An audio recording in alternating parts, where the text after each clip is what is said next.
শাশুড়ি মায়ের হঠাৎ ইচ্ছে হলো যে তার বিয়ে বাড়িতে কিছু রান্নাবান্না করে দেবে, সাথে বাবার বাড়িতে কাটানো আমার 2টা দিন কেমন ছিল তাই নিয়ে থাকবে আমার আজকের এই পুরো ভিডিওটি। আশা করি আপনাদের ভালো লাগবে। আম্মু কিছুদিনের জন্য গ্রামের বাড়ি গিয়েছিল, বাড়ির একটা কাজের সাথে। আমার ভাই অফিস থেকে ছুটি নিয়েছে, তো আমার শাশুড়ি ভাবলো যে তার পুত্রার জন্য কিছু রান্না করে দেবে। পুত্রা মানে আমার ভাইয়া। মেঝো ভাইয়া যেহেতু র্যাবে আছে, তো ওইভাবেও ছুটি পায় না, তাই ভাবলো যে মা কিছু রান্না করে দিবে, কিন্তু আমাকে ওইভাবে বলেনি। আমাকে শুধু বলেছিল যে আম্মু ঢাকা আসলে একটু দেখা করে আসার জন্য। তো আমি ঘুম থেকে উঠে দেখি মা এদিকে রান্না বান্না করতেছে, এদিকে গরু মুরগির অলরেডি রান্না করে ফেলছে। পরে আমি কিছু পেঁয়াজ আর টমেটো কুচি করে নিই, আর চা খেতে খেতে ডিমটা ট্রান্সফরমেশনের মাধ্যমে ভেজে ফেলি। আর এদিকে দেখি মা একদম তাজা তাজা কিছু চিংড়ি মাছ এনেছিল, পরে ওগুলোকেও ভেজে নিলাম। আর এক পাশের চুলাতে গরুর মাংসটা আগে প্রেশার কুকারে সিদ্ধ করেছিল, পরে চুলাতে ভালো মতো কষানো হচ্ছিল। আর এইদিকে পোলাও হয়ে গেছে। আমি সবকিছু জাস্ট কোনো রকম একটু একটু ক্লিপ নিছি, ডিটেলসে কোনো ভিডিও করিনি। আর এদিকে দেরি হয়ে যাচ্ছিল, তাই আমি সব কিছু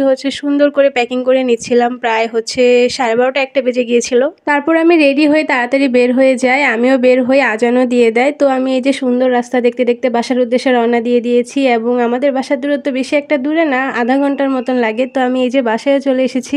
আমি যে আসবো ওইভাবে কাউকে বলা হয়নি, তো আম্মু সবকিছু সুন্দর করে বের করে রাখছিল। আর এদিকে আমার ভাই তো সেই খুশি, তার জন্য রান্না করে এনেছি। তারপর আমি সোজা বারান্দায় যেয়ে দেখি গ্রাম থেকে আম্মু আমার প্রিয় সেই জিনিসটা নিয়ে এসেছে। এটা কে কে চিনেন কমেন্ট বক্সে অবশ্যই জানাবেন। আর এই পাকা পেঁপেটা আমার শাশুড়ি দিয়ে দিয়েছিল, সাথে ডাব নারিকেল এগুলো তো আছে অবশ্য। এবার ডাব আম্মু গ্রাম থেকে কিনে এনেছিল, এবং আম্মু আমাকে একটা সুন্দর করে ডাব কেটে দিয়েছে। আর ভিতরের এই শ্বাসটা যে নরম জিনিসটা, এটা কার কার প্রিয় অবশ্যই জানাবেন। তারপর দুপুরের খাবার আমরা সবাই একসাথে মিলে খুব মজা করে খেয়েছি। আমি আর আমার ছোট বাবা আমরা একসাথে দুজন মিলে খাচ্ছিলাম। খাওয়া দাওয়া শেষ করে দুপুরে একটু রেস্ট নেওয়ার পর দেখলাম বিকালবেলা আব্বু সেই তালের শ্বাসগুলোকে সুন্দর মতন কেটে দিয়েছে, এবং পরে আমি এগুলোর ভিতর থেকে সেই মজার যে নরম এই জিনিসটা আছে এটা বের করে নিয়েছি, এবং আমরা সবাই মিলে এটা খেয়েছিলাম। তারপর সন্ধ্যাবেলা আবার বড়ভাবে নুডলস রান্না করেছিল।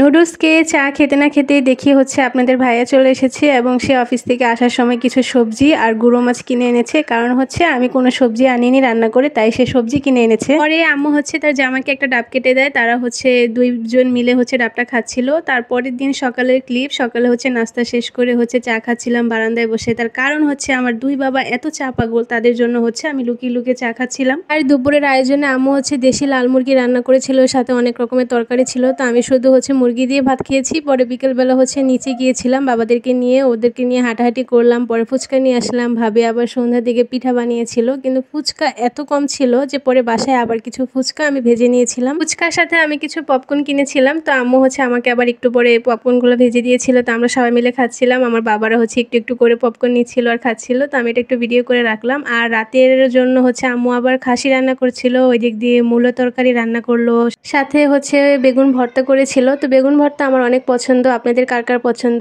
আমি রাতে বেগুন ভর্তা আর খাসি দিয়ে খেয়েছিলাম। পরে আমি আমার বাবাদের সাথে একটু দুষ্টামি করছিলাম। ওরা আমার 2টা কলিজা, ওই বাসায় গেলে যে আমার সময়টা কিভাবে চলে যায় আমি নিজেও জানি না। ওদের সাথে দুষ্টামি করতে করতে ওদের রেখে চলে আসার সময় আমার ভীষণ কষ্ট হয়, কিন্তু কিছুই করার নেই, এটাই নিয়ম। তো এই যে আমাদের খেলাধুলা শেষ করে আমরা ঘুমিয়ে যাই। আর পরের দিনেও কোনো নাস্তা কিছুরই আমি ক্লিপ নিই নাই। তো সন্ধ্যাবেলা আব্বু বাহির থেকে চিতল পিঠা নিয়ে আসে। তো চিতল পিঠা চা নাস্তা করে আমরা বের হয়ে যাই। কিন্তু হঠাৎ করে আপনাদের ভাইয়া বলে যে কি সে এখন বাসায় যাবে না, সে এখন হাতিরঝিল যাবে, যেহেতু সেদিন শুক্রবার ছিল, তার বন্ধ ছিল।